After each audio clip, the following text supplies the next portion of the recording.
بسم الله الرحمن الرحيم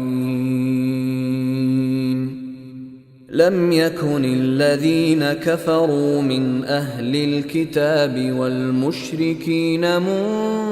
منفكين حتى تأتيهم البينة رسول من الله يتلو صحفا مطهرة فيها كتب قيمة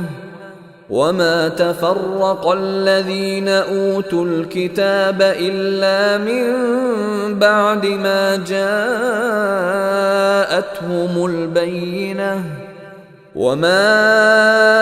أمروا إلا ليعبدوا الله مخلصين له الدين حنفاء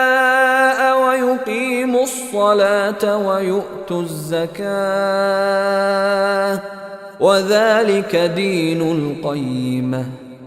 إن الذين كفروا من أهل الكتاب والمشركين في نار جهنم خالدين فيها أولئك هم شر البرية إن الذين آمنوا وعملوا الصالحات أولئك هم خير البرية جزاؤهم